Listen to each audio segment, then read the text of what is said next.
આગામી 6 સપ્ટેમ્બરે દિલ્હી ખાતે કોળી સમાજનો એક ભવ્ય સમારોહ મળવા જઈ રહ્યો છે, જેમાં પ્રધાનમંત્રી અને ગૃહમંત્રી ખુદ ઉપસ્થિત રહેવાના છે। આ કાર્યક્રમને લઈને સર્વોચ્ચ ટોચના કોળી સમાજના નેતા ઉપસ્થિત રહેવાના છે। તમામ પ્રમુખોને હાજરીમાં આ કાર્યક્રમ છે તે બોલાવવામાં આવ્યો છે।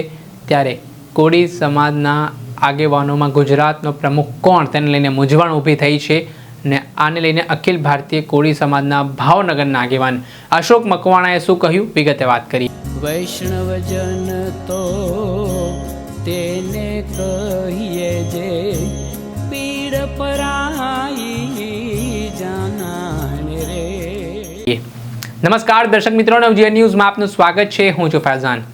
આગામી 6 સપ્ટેમ્બરે કોળી સમાજનો એક વિશાળ કાર્યક્રમ દિલ્હી ખાતે યોજાઈ રહ્યો છે, જેમાં જુદા જુદા રાજ્યના કોળી સમાજના પ્રમુખો છે, આગેવાનો છે, તે આ કાર્યક્રમમાં હાજરી આપવાના છે। ને વાત એવી પણ મળી રહી છે કે વડાપ્રધાન નરેન્દ્ર મોદી અને ગૃહમંત્રી અમિત શાહ પણ આ કાર્યક્રમમાં ઉપસ્થિત રહેવાના છે। ત્યારે ગુજરાતમાં અખિલ ભારતીય કોળી સમાજના પ્રમુખ તરીકે હીરા સોલંકી હોય તેવો દાવો તેમના સમર્થકો કોળી સમાજના જે આગેવાન છે અશોક મકવાણા તેઓ કહી રહ્યા છે। બીજી તરફ આ મામલે કુંવરજી બાવળિયા પણ મેદાને છે। આને જ લઈને મામલો બીચક્યો છે। ત્યારે શું આક્ષેપો અશોક મકવાણા લગાવી રહ્યા છે, શું પરિસ્થિતિ છે, શું આખો વિવાદ છે, અશોક મકવાણાના મોઢે સાંભળો।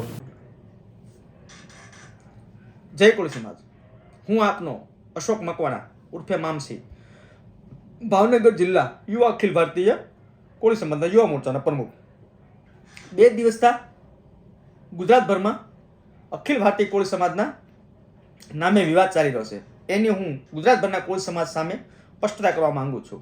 વિવાદ શેનો છે અને શા માટે થયો એ કહેવા માંગુ છું। વિવાદ એટલા માટે થાય છે કે 6 તારીખે સપ્ટેમ્બર મહિનામાં આવે સપ્ટેમ્બર મહિનામાં 6ઠો મહિનામાં કે દિલ્હી ખાતે ટાલકોટલા સ્ટેડિયમ ખાતે અખિલ ભારતીય કોળી સમાજના બેનર નીચે અને એ સંસ્થા દ્વારા ભારતભરના કોળી સમાજના લોકો એકત્રિત થવાના છે। અને એ કાર્યક્રમમાં માન્ય શ્રી વડાપ્રધાન અને દેશના ગૃહમંત્રી અમિતભાઈ શાહ અને નરેન્દ્રભાઈને આમંત્રણ આપવાનું છે અને ઉપસ્થિત પણ રહેવાના છે। આવો કાર્યક્રમ ગોઠવવાનો છે। તો એ કાર્યક્રમમાં દરમિયાનમાં કે ત્યાં મંચ ઉપર કોણ બેસે, તો મંચ માથે જે તે સ્ટેટ એટલે કે જે તે રાજ્યના પ્રમુખો, અખિલ ભારતીય કોળી સમાજના પ્રમુખો, તો ગુજરાતમાંથી કોણ બેસશે, તો કે હીરાભાઈ સોલંકી બેસશે।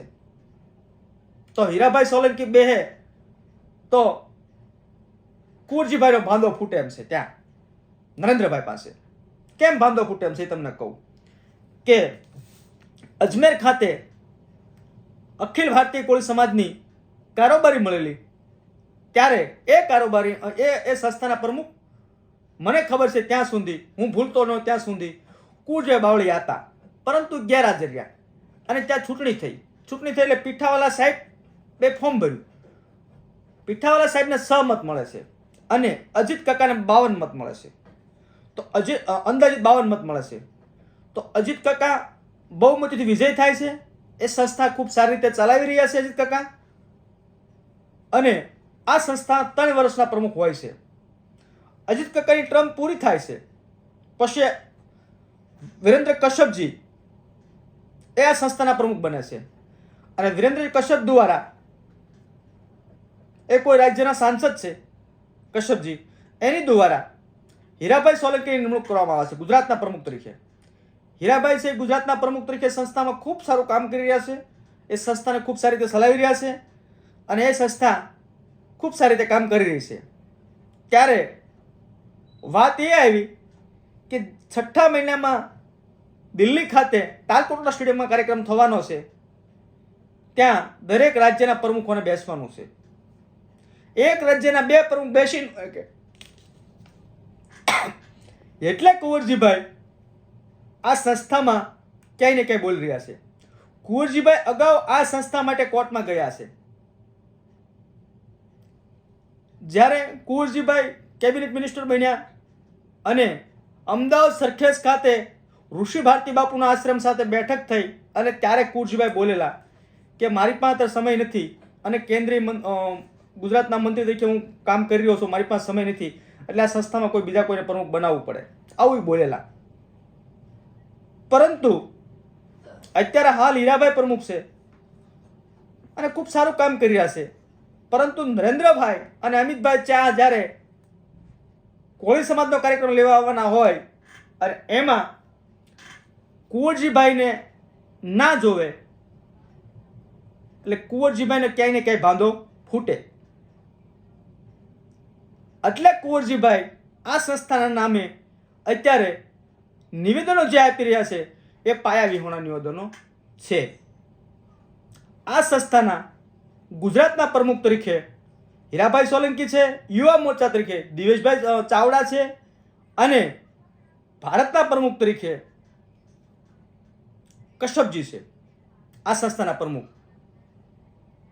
અને વાત રહી હીરાભાઈની, તો હીરાભાઈ તો આ સંસ્થાને લઈને કોર્ટમાં ગયેલા છે. જે તે સમયે હજી કોર્ટમાં એ બધું પેન્ટિંગ ચાલે છે. જે તે કચેરી આવતી એમાં પણ અરજી કરેલી છે, એ પણ પેન્ટિંગ છે. તો જે સંસ્થા અખિલ ભારતીય કોળી સમાજની ચાલી રહી છે એ બરોબર ચાલી રહી છે, એમાં કોઈ પાયા વિહોણો નથી. કુંવરજીભાઈ તો કોર્ટમાં ગયેલા છે, પરંતુ એને કે અમુક જિલ્લાની નિમણૂકો આપી છે એ લેટર પણ અમારી પાસે છે. એ કોર્ટમાં ગયા એ પણ અમારી પાછળ છે. અને મતદાન થયું એ પણ આંકડા અમારી પાસે છે, સાહિત્ય સાથે છે.